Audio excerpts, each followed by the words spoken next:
And we're here. We are somewhat alive and kicking. Hello to all my BC Wrestle Pod nerds out there, and welcome from the past in the future, whenever you see this. But it is I, Mikey, and I am joined here by my good friend, Mr. Beardito himself, Mr. Benny the Bear, as we talk about death before dishonor and not the Five Finger Death Punch song. Or maybe, who knows? We'll figure that out as we go along. um, but yeah, hi Betty. I'm happy to have you here for this one. Yeah. What a great show. Happy to be here. Greetings and salutations. Let's rock and roll. Yes, it is a jam-packed weekend up ahead, which we'll tell you about, a little bit later. But let's talk about a show that happened last Friday, which of course is the second Ring of Honor pay-per-view for 2026, which is Death Before Dishonor, which means that the final pay-per-view is going to be Final Battle sometime at the end of this year. And who else knows what ROH has got up its proverbial sleeve. But we got lots of things to talk about. A show that was, I don't want to use the word plagued, but a show that had lots of changes and matches made literally as the show was going on. And it still managed to do really, really well. So y'all already know the drill here at BC Wrestle Pod. We go live, You can find us on our social medias, all that good stuff, yada yada yada. Whenever you watch this, because we are coming to you live from the past, so whenever you decide to watch this, check it out. But let's get into it because we there's like 12 matches we got to get through, and so let's quickly get through our 0 hour because we had some fun stuff, but we don't need to spend too much time on everything. So let's just jump into it. Kicking off 0 hour, of course, we had this match. By the way, shout out to the graphics department. I really love the graphics that we got to use for Death Before Dishonor for this show. They just look, I love the juxtaposition between fire and ice. It was great. But, anyways, kicking off 0 hour, we had a tag team match. Miss Queen Aminata and Mina Shirakawa taking on Viva Van and Vert Vixen. Say those two names 10 times fast. I love Queen. Mina's always fantastic. Love Vert. Viva, my vampire queen. I love you. This was a fun little match, and it's crazy that on a 0 hour they actually got time, which was insane. I was like, ooh, we went double digits with this one. That's crazy. But this was a fun little one. I continue to grow more and more in love with Viva Van. I think she's fantastic. Like, so good. Yeah, I agree with the graphic thing. Like it's doing very like Game of Thrones or something like that. Yeah, I thought this match was pretty great. Like Viva Van, she has a great rolling heel kick that I really like, and she's definitely growing on me as well. Brad Vixen was was great in this as well. And well, to be honest with you, like I've been really digging the Queen Aminata and Mina Shirakawa tag team. They've really been gelling lately, and I like there was this the kisses swap in a spot in this match where like Queen Aminata does the thing with her butt, and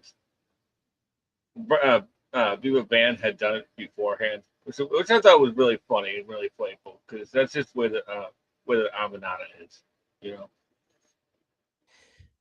Of course, Capri's losing his mind. She's the queen to me. I love when he does it. By the way, I'm going to continue to say this throughout this whole That's a show, but pretty shout out. good caprice. I know. You're queen to me. Listen, puberty may have hit me in all the other places, but it failed to hit me in the voice department, but that is okay, which is fine with me. Um, but no, shout out Ian and Caprice, man. They always, and I continue to say it, they're like my favorite commentary duo, commentary team right now in wrestling. They know their stuff. They're really great. Um, yeah, shout out to Ian and Caprice. I love them so damn much. You know, I'm just gonna make this real quick. Like, I really wish that Ian could give this a full time go. I know he's got other stuff going on, but like, he's such a great communicator. Like, and somebody we haven't had in wrestling in a long time. I also wish that like maybe they could give a shot to like Jordan Oliver, not Jordan, Jordan Cass. Mhm. Uh, you know, because something's gonna change with that collision show. It really Uh, needs to, for reals. I like have Ian Caprice do like every other week or every 3 weeks. Like I think they would be great on Collision. But yeah, we could talk about it in another video we could do down the line. But I would love to talk about why Ian Caprice are my favorite and why I also really love Walker Stewart of New Japan and Stardom too. Like he is also really good. I love him. yeah, I love Walker Stewart and Chris Charlton together. Like, I know Chris Charlton is a little bit controversial in the AEW space, but Mm-hmm. that man, he was just repeating the lines of somebody else. But I digress. Yeah. So again, Queen and Mina win. I love them as a tag team. This was a fun match. Continuing on in 0 hour. Oh my god, I didn't know we got this match until it was happening, and I was like, But Adam Brooks versus ELP. I don't know what's going on with ELP's New Japan contract, but like ELP is great, man, and so is Adam. Adam Brooks, of course, I love that Ian and Caprice really told us and filled us in because Brooks was supposed to debut before pandemic hit. And then because pandemic hit, that also meant that that's also when ROH went bye-bye, at least from its first iteration before Tony Khan revamped it to what it is now. So now he's officially here. And ELP's just great. Like there's nothing else I could say. This is a really fun match.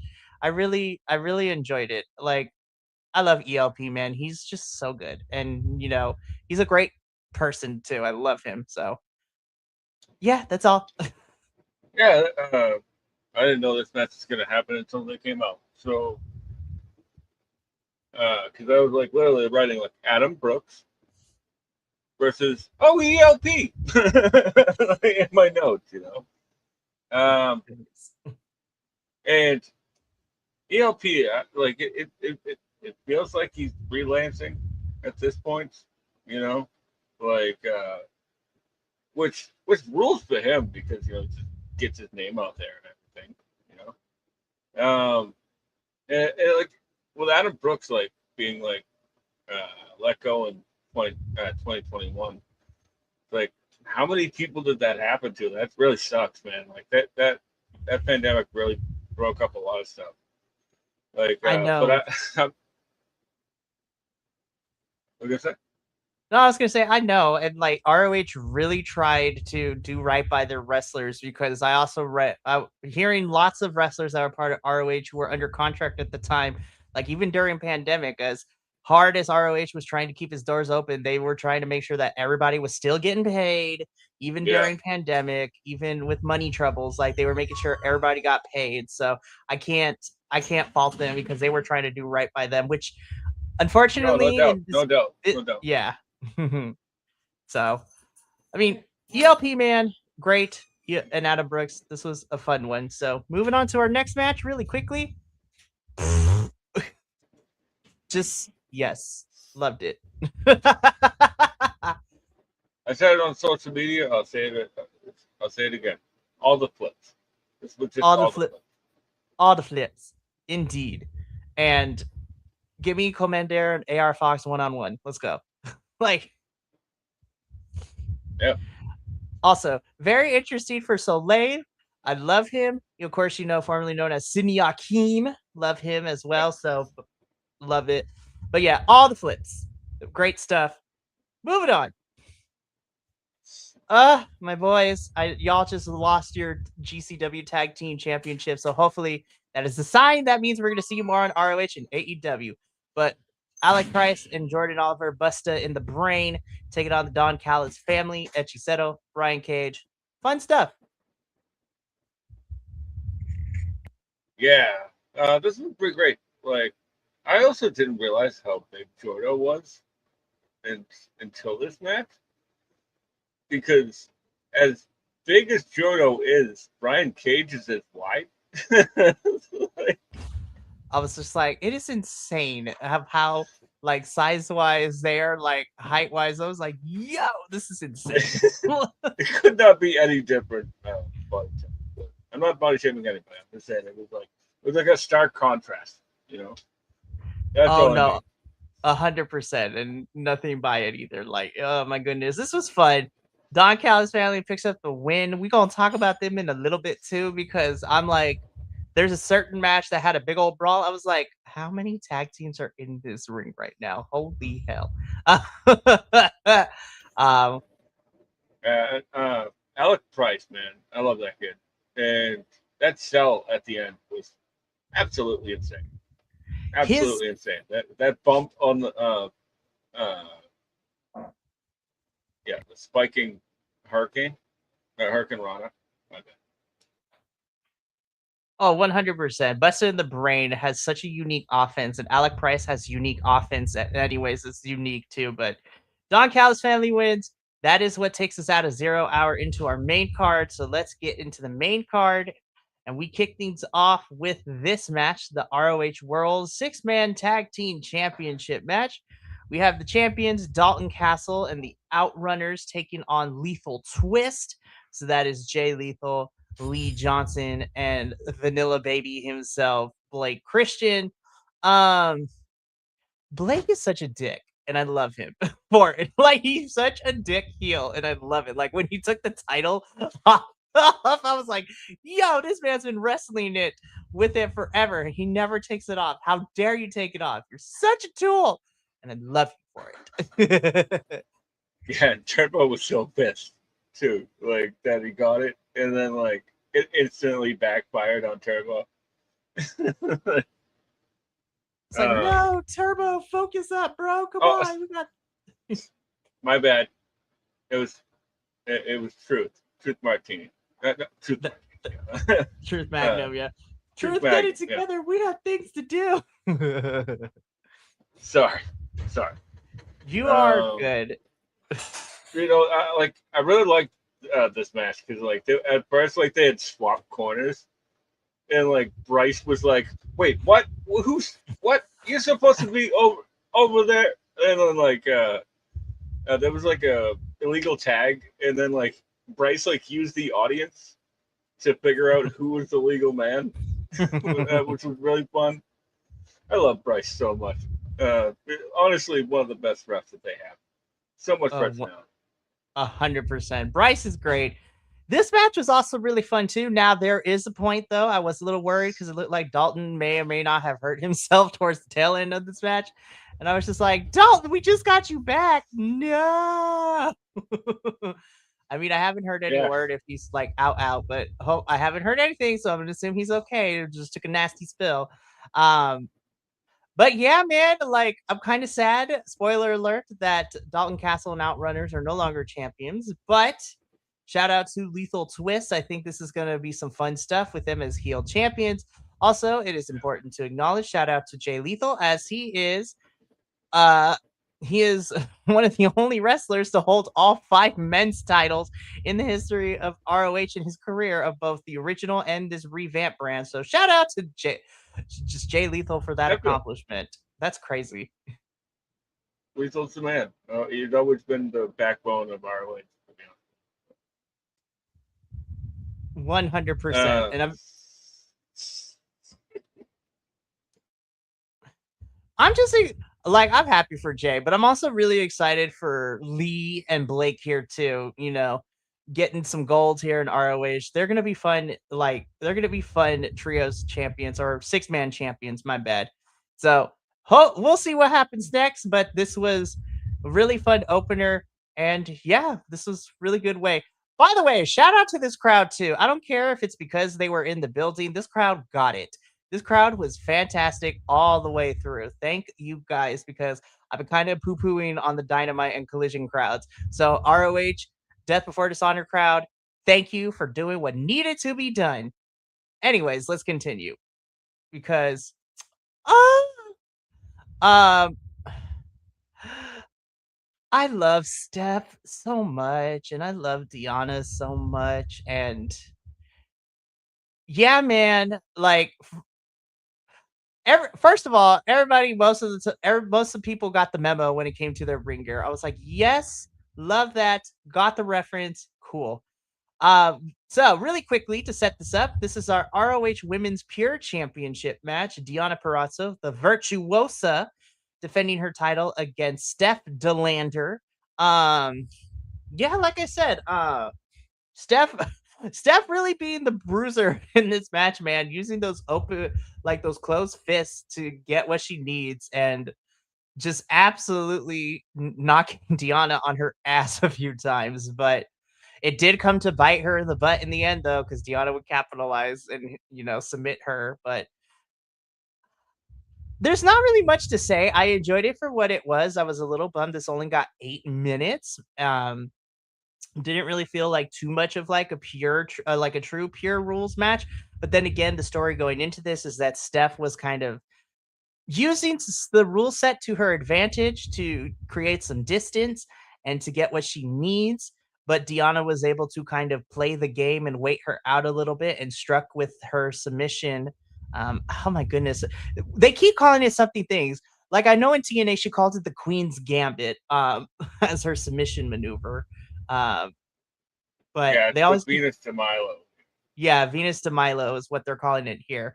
I know in TNA she called it the Queen's Gambit, but the point being is that Deanna is still our women's pure champion. So yeah, those are my thoughts. Benny, what did you think of this match? I actually watched this one back today. Uh, this is probably one of my favorite pure matches of the year. What, two? But but like honestly, like I really like the story of this one. Steph Lander really using everything that she could just to throw uh, Deanna off her game, and everything that every heel tactic that the Steph Lander had, Deanna was just waiting in the wings with like she was already two steps ahead of her. So I'm a huge fan of this. Like I've actually watched it twice in like matter of 3 days, and I think they did a great job with the 8 minutes that they got. I'll agree with you there. I was a little bummed of how short it was, but I did really like the story. And this was one of the few stories of the matches that we got on this show that I was like, you know what? I really like this. Steph is going to utilize those rules for her benefit as best as she can, but Deanna proves that she's the champion because she was waiting and she struck when the time was right to retain. So good stuff all around. I hope Steph continues to stay at ROH because I love her and of course her hubby Mance. I love both of them here. Yeah, what a journey for Steph, man. I was just like 2 years of being away, and now she's finally back in the ring. So it's really nice to see. So I've missed Steph, and I'm Definitely, glad she's back. and she looked great here. I've Mm-hmm. seen it. I've seen a lot of her matches on the Indies, as well as since she's been back, and she looks in full form, and she's just a bruiser, man. Like she's just out to punch people in the face and hit the pay window. Mm-hmm. We love it. So Deanna is still our women's pure champion, but good stuff all around from both women. Moving on into our next match, though, this was also a really fun one, in my personal opinion. We have an ROH Women's World TV Championship four-way match. Our champion Red Velvet defending her title against Sky Blue, Marina Shafir, and Zeta Steel. Damn, man, Red was on fire for this one. I really enjoyed it. I really love seeing that energy and that vigor from her. I'm gonna be honest. I kind of want to see her and Marina like go more one on one because I was just like, I just want to see more Marina, man. Like she is good. I think she's push this. Let's see more matches with Marina. I want to see her wrestle and fight hoes. Like, excuse my language, but I wanted her to beat up on hoes. Like that's what I want to see. She could do it, Tony. Just do it. Sky's great. Zeta's great. This was a fun, quick, like 12-minute dance between these four. I also really loved how we got here too, even if it was a two week build to it per se. Also, Sky Blue, I need you to use the pan as a weapon from now on because it is iconic and you've created some of my favorite memes in the last 2 weeks because of it. But I enjoyed this for what it was. But I like I said, my biggest takeaway from this is I want to see more of Marina, but also it was really fun to see Red just come out the gate swinging and just nonstop the whole entire way through. She's really coming to her own, and I've really loved seeing the growth from Red. But yeah, that's all I got for this one. Benny, what are your thoughts?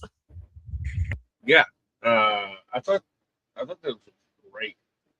I also agree. I was like, I actually have it in my notes. It says more Marina and Red, please, uh, because I thought they had incredible chemistry that you don't really get in a lot of modern wrestling.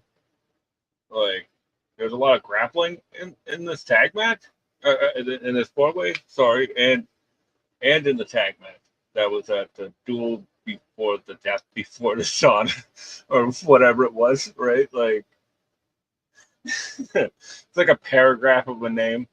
But you know, that's not to discredit any of the other performers because I thought Zeta Steel had really uh, shown out the last couple of weeks, last month or so. And Sky Blue, well, we all know how great Sky Blue is. Like, it's no shock. I just wish that they would do more with her because her growth in ring has been incredible as well, just as much as Red Velvet. Like Sky's in ring ability is incredible. Just please get away from the code red. It never works. It never works. I It's love one of it, those. but it never works. I was like, listen, I was just like, we need to figure out different move sets. Like, love it, but I know We get everyone it. loves. I know everyone wants to pay homage to the originator, but like, no. Yeah, it's like I like a pun myself. Okay, so like instead of the code red, it's a code blue. I understand. I get it, but it's not working. Yeah. So, but again, some really fun stuff. Red is still our women's world television champion. I would love to see her and Marina go on a one-on-one. We'd love to see it. Moving on. Now I have to give props because this was a last minute change, literally. Because we originally this was supposed to for the Ring of Honor Pure Champion. Um,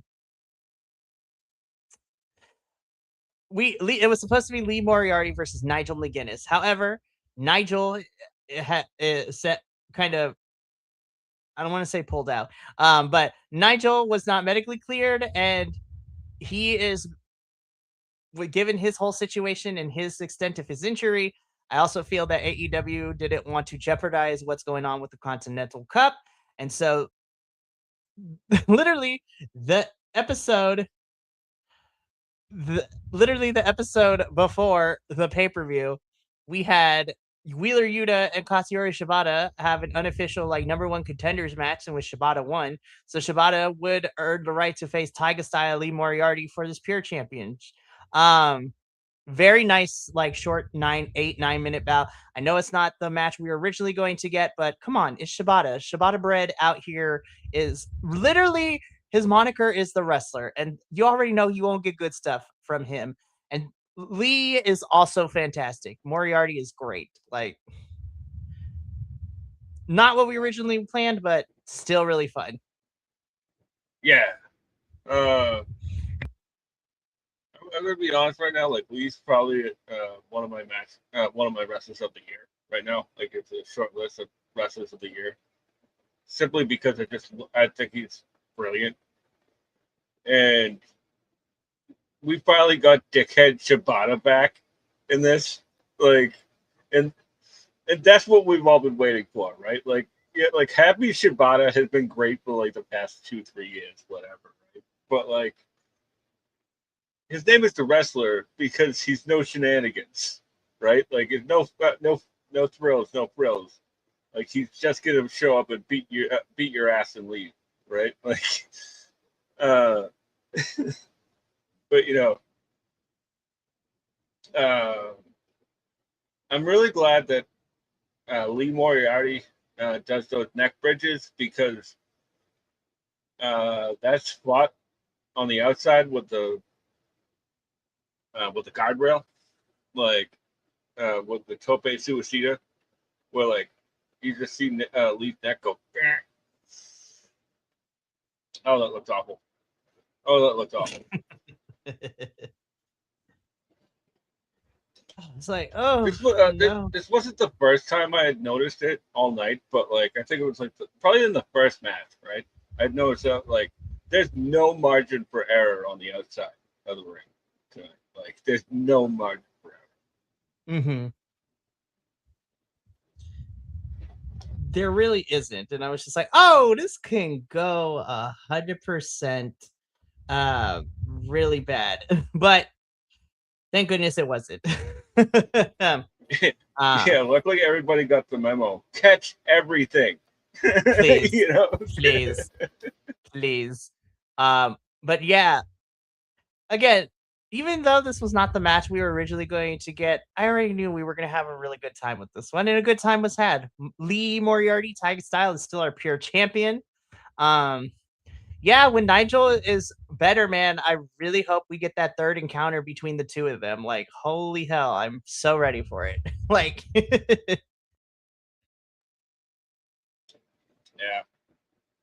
The funny thing is, like, I wasn't really super intrigued by the Nigel and Lee Moriarty match Mm-hmm. going in because like it's like I swear we were doing something different with Lee, and then all of a sudden they just like swerved to Nigel. I was like, what are we doing? They're like, Josh, uh,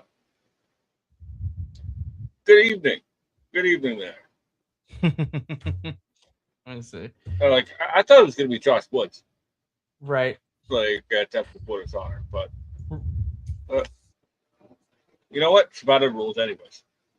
Shibata bread for the win. I was like, listen, Shibata, Nigel, I'll even put Wheeler into the mix. Like any combination of those three going up against Lee, I'm like, we're gonna have a great time.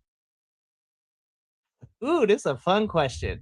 I didn't get a chance to watch the show live. What's the one match that I need to make sure and go back and watch? Oh, that's gonna be really hard. We're still gonna talk about the matches, but I want to spoil it. I guess I'll I go would, first. Go, or you go ahead. no, I didn't mean to cut you off, but I was just going to say, uh, just probably Nick Wayne and Bandito. Oof. Uh, and depending on your taste, Adam Priest versus Daniel Garcia, which we're about to uh, touch on next, I believe, or uh, in a few minutes. But 100%. And then for what was my your answer, sorry, I was in the middle of a sneeze. That's why I was about to sneeze. So I was like, "You could go. I gotta sneeze." No, but to answer your question, wrestling related YT. For me personally, I actually have to agree. I also think Adam Priest and Daniel Garcia is worth out of your way. But then, of course, for me, I don't care. I know it's overly done, and I know we complain about her title reign, but I gotta say, Athena and Hazuki also fucking killed it for me. I was just like, God damn. We gonna talk about it. I'm gonna be Oh, honest. definitely. The if you want a taste of everything between really good men's wrestling, women's wrestling, and gimmick matches, honestly, the last three matches I think are really great spots to watch as like something for like any whatever you prefer. Like great men's wrestling, fantastic women's wrestling, or if you like, I guess we could call it a hardcore match, but I mean technically because both of them bled. But yeah, but let's get into it though, because we mentioned it a little bit, but before we can get to Adam Priest though, because we got to talk about this though, I'm like, ooh, this was a lot. I'm gonna be honest. I really like a lot of the people in this match. It wasn't bad necessarily, but this was my least favorite match of the entire night. Unfortunately, I was just like, I feel like we kind of got lost in the sauce a little bit when it, like, the beginning was okay, ending was fine, but the middle match of this, I was like, it was kind of a mess, and I'm very sad because I really like a lot of these folks, but this was match was kind of messy. Yeah, I didn't like this. I was so bummed. I don't care for the four corner tag matches because it stunts the momentum of the match. Like they should do like Dragon Gate does, where like there's four people in the ring if there's four teams, right? And then just have two reps, one on the outside, one on the inside. Like it's really not that hard, but like I could not care about this. And it sucks But though, because it sucks. Because I like, listen, I love Místico and Máscara Dorada. I love, listen, as much as the gimmick is kind of cringe for them right now, I do like the Kingdom. But this was a mess match. This was messy and not in the good way. This was, I listen, if it was at least a car crash of a match, then I'd be like, I can forgive the mess. But this was just not great. And I was so disappointed. yeah, uh, actually, I didn't have any expectations going into this because I was like I've seen like all these guys have been uh, champions. It's just except for Top Flight when they were supposed to win them, and the Dante accident happened, so they put them on the Lucha Bros, who never defended them, by the way. I was like, we could have got banging matches. Honestly, like for real. Yeah, but they're at that point they were like, I don't want to be ROH champion. Like nobody It, wanted to be champion at all. I So know it's it sucks because like at least in the rebrand, at least we had like the Briscoes and FTR. Like that feud gave us life in that first year of the rebrand ROH. But whatever. Really quickly though, wrestling related. So what you're saying is this is a typical ROH pay per view, and I need to watch the whole thing. I'm not saying that you need to watch the whole thing, but you probably could if you wanted to. But to be honest, you could also skip this match and you won't miss a lot of things, which is unfortunate to say. Um, yeah, I agree. Like you could pick and choose the matches. Uh, Not all of them are need to you need to you have to go on no, anyways. So. we're gonna talk about her in a little bit though. My forever champ. We'll get into it, I love especially. me some Athena, man. Listen, I was just like, I don't like to use the word fumble that often, but her previous her previous bosses fumbled her, but that's neither here nor there. Mystico and Mascara Dorada Sky Team retain the championships. I hope we get better for them because they Yeah. are fantastic. Give them. I'm gonna be so for real. You know what? If we want to, let's put AR Fox and Commander against them. Like, give me all the flips. Like, Yeah, yeah. Um, I'm down for that. I was just gonna say, like when you said like Mystico and Dorado retain, it's like no, you don't say. Instead of really, I looked at this field and I was just like, it would be a crime, a hate crime, if you will, if Mystico Mascarada lost to anybody here. I'm like, and again, I love the kingdom, but we talked about this offline. They really need a manager to help them direct this new gimmick they got going on. I don't know what's going on, but Maria, you want to come back, girl? I know you kind of taking a break and you being mom, which I love for you, but like, we need some guidance for these boys. Um, but anyways, let's move on because this was the only blight of the pay-per-view in my eyes. But then it got good again though, because ooh, this was literally a last minute match. So Eddie Kingston was not medically cleared to compete against Claudio Castagnoli on Collision literally the next night. So we had a play-in match to determine who would be taking Eddie's spot and would be fighting Claudio in the Continental Cup on Collision. So we have Adam Priest versus Daniel Garcia, dark horse match of the night. An absolute banger and definitely worth a watch because on paper I was like, ooh, this is gonna be pretty good. And then hot damn, they came out and they were just like, bam. I was like, ooh. They're like, they had I will say this for I will say this phrase for the last three matches of the show, but these two wrestled like they had bills to pay. Like, oh, it was so much fun. Ooh, this. Anyways, I can't articulate in English words. Benny, maybe you can help me. I'd like to, but let's see. Um, you know, when this one was announced, like I was like walking into like it's going to get a good break or something. I came back. I was watching Zero Hour, and this graphic came up, and I was like, oh shit! Like that that's gonna be intense. Like and boy was like I love the fact like Adam Priest was like auditioning for a role on the main roster here, right? Or on the main show. It's not the main roster. It's not a brand split. But Adam Priest really was just like I'm going for broke, and I love that kind of wrestler, man. Like he reminds me of like an old school like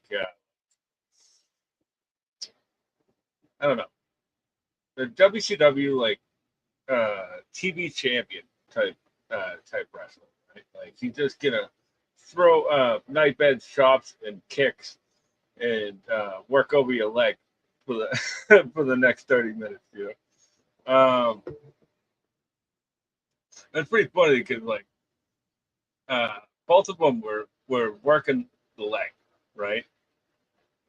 And because Adam Priest's finisher is a single leg crab, and Danny's finisher obviously is the lion tamer or the dragon tamer, right? which always bugs me when they say, "Oh, he's got the lion tamer on, but he's not sitting back yet."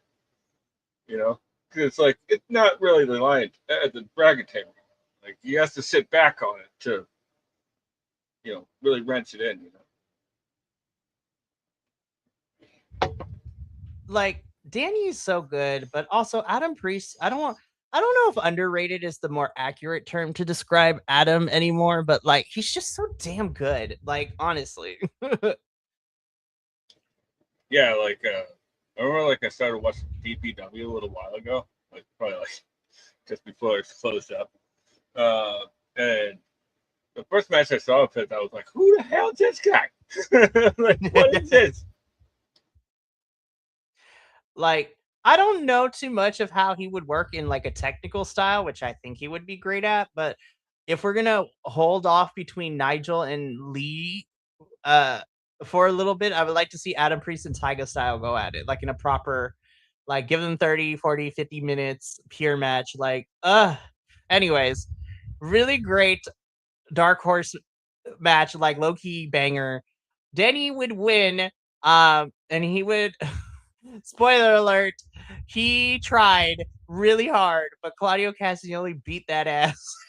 I was like, hot damn, they tried, but I was like, yep, Danny, say your prayers. Claudio gonna kill you, and he did. Yeah, I think that like it's another thing that like made me love this match more because it was like, well, both of these guys are like one of these guys is gonna be fighting Claudio like tomorrow. Like that match's gonna be even just as great, and it was. It truly was. But Danny would win this match. He would go on in a losing bout to Claudio the next night on Collision, but low key a banger. Let's keep going because, oh my God, if y'all say that Blackheart Leo Rush is not working for you, then I need you to have several seats and I need you to like take a breather, get a latte, because I'd be like, you're lying to yourself. Because I was like, how can you not like Blackheart Leo Rush? I think he took a gamble on this character and it's paying off for him. Also, just to say, Blackheart Leo Rush is a gay icon. We're gonna call it as it is now. He is a gay icon. He is giving me somehow, I don't know how in the horror community, but like Blackheart Leo Rush is kind of loosely based off of the movie horror mascot icon character, the Babadook. And I was like, somehow the Babadook became a gay icon, and so he has Blackheart Leo Rush. Gay icon for the win. But in a fight without honor for the ROH World TV Championship, Blackheart Leo Rush versus Action Andretti.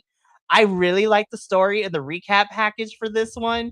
It tells us everything that these two have been through. They were a tag team and then they are not. And then this is how it ended up here. Um, Leo was great in this. I have to give kudos. I have to give to kudos to Action Andretti. Not to say that his wrestling is bad, but like the man put in some work in this match too. Like both of them did fucking fantastic. And this was such a fun match, man. Like very the spirit of Sabu was present in everybody in this match. Like yes, 100%. Leo Rush's gear was iconic AF. Like yes. God, this was just a fun match, and if you didn't like this match, like I can understand it, but like, who doesn't like fun? This was fun. You know who doesn't like fun? Wrestling fan. But I digress. Uh, this was everything I wanted, like, and then more. Cause like, every time Leo would do something like Sabu related, like, there's just like a little bit of me that's like, ooh, like when they were first starting out, right? Like they were like, uh, sort of like testing each other out, and like Leo usually runs with his hands and knees now, or hands and feet, like a dog or whatever. But like he did like the Sabu like toe pick, and I was like, oh my god, like this is great. This is the best thing I've ever seen. Like, and then they did the what is it, like the lights on, lights off with Hook standing in the ring, which was an homage to Sabu and Taz in the ECW arena. Mm-hmm. And I got the reference right away. I was like, oh man, this is amazing. But like, Hook was dressed like one of the Backstreet Boys or something. Like, who wears? Oh, well, I'm not gonna say that, but who wears that kind of shirt nowadays? Nobody. You look like Mm-hmm. you look like the bully from like that's gonna challenge me to a boat race. But I digress. Yeah, Action Andretti really has been putting it together the last few weeks. Like with the presentation and everything, and like he really stepped up on this one. Really leveled up on for me in this one.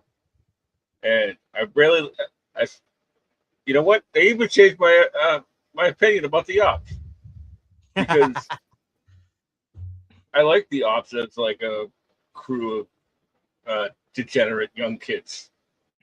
You Them know, hooligans. damn hooligans. Like, you kids get off my porch. Like, you kids get off my lawn and my porch. Like, yes. You could tell that both Benny and I are curmudgeony old farts. Not really though, but kind of, sort of. We'll figure it out. Shake Harder boy. Oh my goodness. But no, I really love the running with Hook and Bowens. Like, I really do appreciate it that Action Andretti is your new television champion. But the end, man, that black, literally that black heart, I was like, oh, that imagery is gonna be is iconic. Like, oh Yeah. my goodness, if this character couldn't have gotten any better, and it did. Oh, I know, right? Like when I saw that the vial was or the black heart was inside, I was like, oh man, like that is a great way to introduce that. Like, good on you, Leo, man. Like, such a creative dude. I love it all. It's fine. It's fine. It's like, it's fine. Um, Low key, I'm so excited for him and over in progress. I'm excited for him and Rio to fight. Like, ugh. Oh yeah, that's gonna be great. It's such a weird mismatch of people in matches, but I'm low key excited for it. But anyways, yes, this is one of the matches that you should definitely go out to watch, and so is this next one because god damn, bro, Bandito keep having heaters of matches on these pay-per-views since, for the last year and a half, 2 years he's been champion, but which is to be expected. But Nicholas Wayne, you get these flowers, you get my non-existent award of being like probably my favorite person on this pay-per-view. You listen again, you wrestled like bills had to be paid. You're just like, hey guys, I went to the Best of the Super Junior for the last 2 years. Let me show you what I picked up. Also, he hung out with Jun Kasai too much because I was just like, you're taking bumps, my friend, that I was not prepared. But hell to the yes. Um, my God, what a match, man. This is on my short list for like matches y'all gotta like favorite of the year. Like, hot damn. Yeah. We all keep saying that, like, Bandito should get, somebody should take the belt off Bandito.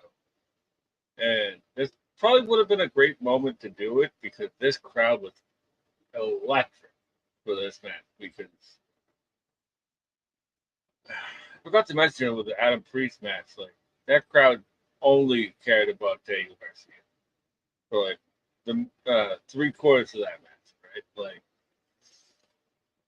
but like Nick Wayne had this, and Bandito had this crowd of rock in the ECW or the 2300. Um,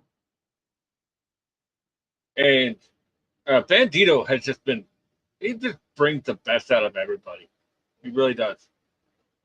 But, Nick Wayne really found something in Japan, man. Like, found this new confidence. Like he's cutting, like he's always cut okay promos, but now he's cutting great promos. Like he really found something, man. Something that light blitz, what you know.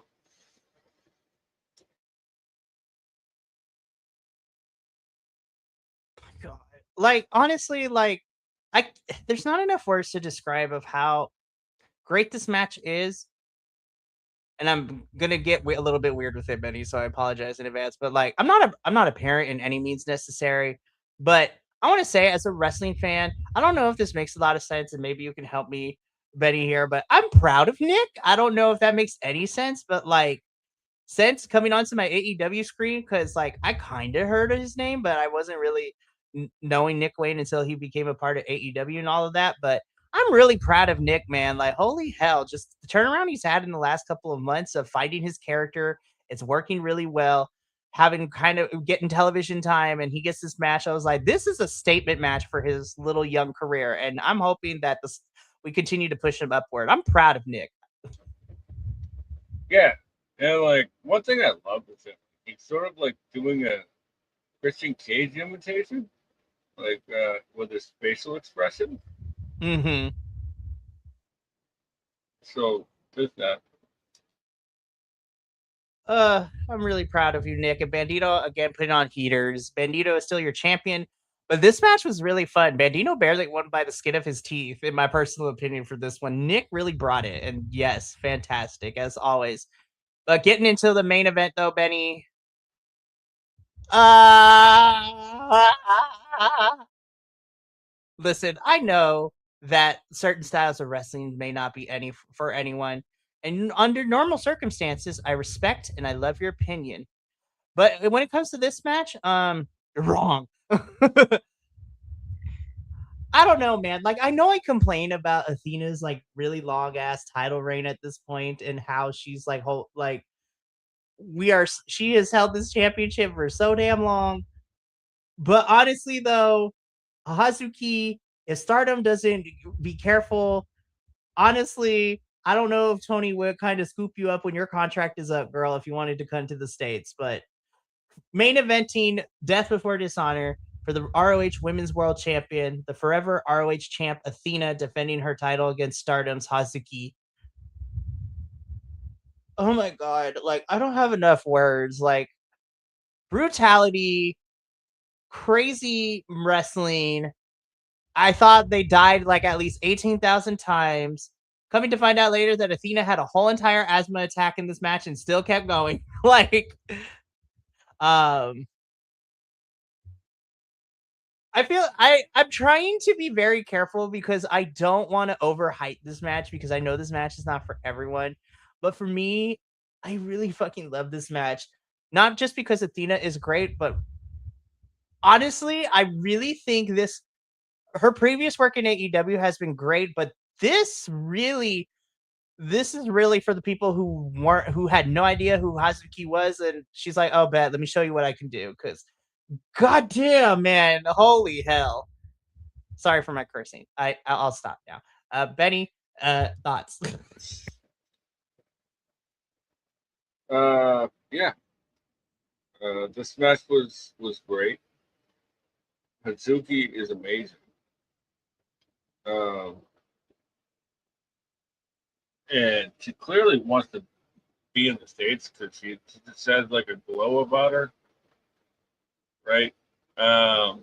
Which performing. Um, it was never a doubt.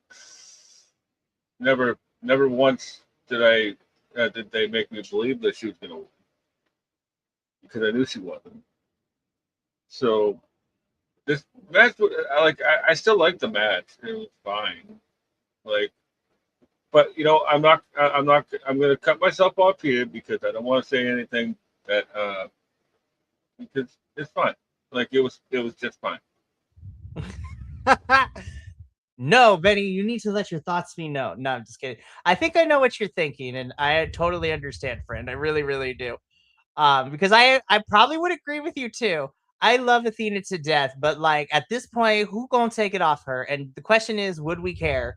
Honestly, I feel like we've gone so far in this plot. Like, I really don't know who can take it off her. And I'd be like, oh my gosh, that's amazing. Because my reaction would be like, I love you, Athena, but finally. Yeah, I'll probably pop for it, but it, it nothing changes if nothing changes. Like we keep buying these favorite views. They keep doing great stuff, and then like nothing ever changes. No title change hands tonight, except for one the did. six the six The man and the TV TV title. champ Oh and yeah, the and the TV six man. title. Yeah. Well, that's fair. I guess but I don't take it back. Like a lot of stuff just doesn't change. It doesn't matter. Like the lethal twist is just going to go to AEW proper and Hmm. hang around with the demand because now they also have trios title now. So like I don't know, man. Like I love ROH, and I don't want to say there's bad things about them. It's just that like No, let's talk about it. It's not even bad thing. How about this? I will be the bad guy, so that way you don't have to feel like you have to be. Is that okay? I will fair. be the bad guy because I think we agree upon this. Because I think what Benny's trying to get at, and listen, if anyone comes from my friend on the on the good day on the wrestling gods internet, we will fight verbally. So just a forewarning, you come from my friend, we will fight you, but I will also love you and fight you out of love. But the point being is that what I think Benny is trying to say, which I know he is, but I will be the bad guy so he doesn't take the hate and the hits. But the pay-per-views for ROH in for this rebrand are freaking fantastic, man. Like, they are always top-notch wrestling. They always give us really good stuff. And in fact, ROH pay-per-views are probably some of my favorite shows to look forward to every time we get one because I know they are going to deliver on so many levels and they are going to be amazing stuff. In ring wise, it's always fantastic. But you can only do that so much if your television product is of equal or close to equal value when it comes to the storytelling, to developing characters, to actually having consistency in terms of like what we're doing. But the problem is that ROH as it stands now, they got a really fun roster of people you can do stuff with. But over the last 2 years, because we're in the third year of this rebrand of ROH under Tony Khan, in the last 2 years, it's just been so not that it's been bad, but it's just like it feels like it has no soul. Like it's Yeah, just it's just a treadmill, really. What it is, like it's like a hamster wheel. exactly. Like we get excited, and then nothing happens, and then 3 months goes by, and then we get excited, and then nothing happens, and then the same thing over and over and over again. But we keep on for the trick. So I don't know what that says about us as wrestling fans because on the one hand, I would be like, I could stop if I want to, but then also I probably won't because I do like ROH pay-per-views because they always bring the in-ring. But yeah,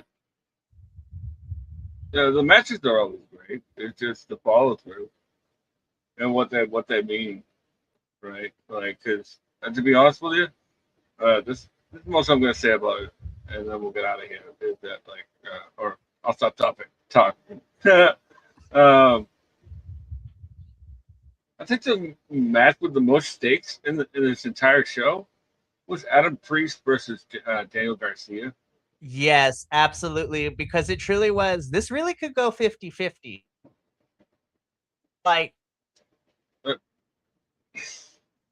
the stakes were there. They both wrestled like Bills had, which probably did, but there was an actual, reward for the winner of that match, and it meant a lot. mm-hmm. Like I think that, and to wrap it up too, because again, I still thought this was a fantastic show. It was really good in ring, but at the same time, n- I mean, the change of the television championship and the six-man tag team champions was a genuine surprise. It was like, oh, okay, that's kind of cool. But like your bigger titles, I never thought, I'm gonna be honest, as bad as that match was, I never for one second thought that Sky Team were gonna lose their titles. I didn't think Bandito. I figured Bandito wasn't going to lose his. I knew Athena wasn't going to lose hers, which don't get me wrong, banging matches. But when it's pretty safe to bet that the champion is going to retain because of the track record, like you can only do that so much. Like I want to feel like, oh, we actually could see the title change hands. But I digress. That's all we're saying for with ROH. We love the pay-per-views and we're going to continue to watch and you know cover them because we want to spotlight good wrestling where there's good wrestling. But we're Absolutely. the weekly shows were like Benny said, it's like a hamster wheel running, treading water. Like there's no seasoning. I was like, there's no seasoning. Give me my seasoning. Also, it's like the episodes could be anywhere between 45 minutes and 3 hours. Lord Like help there's me. no in between. I was like, can we stick to at least an hour? 45 minutes is actually fine too. Like if you give me like 45 to an hour weekly, baller, cool, that's fine. But 3 whole hours, I was just like, this is a lot. Even after like anything after like an hour, I think of ROH because it's just squash matches and nothing's moving along, right? So like it's just like you're just watching a regular indie that's in a giant building. But like uh the thing is, right? Like I don't want to say these things, and I love ROH. I lost my train of thought, but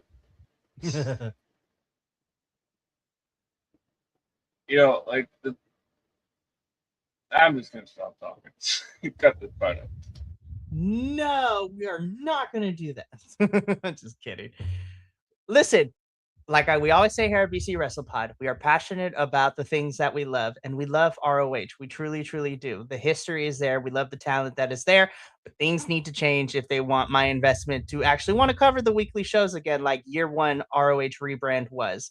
But at, in the words of my good friend, I digress.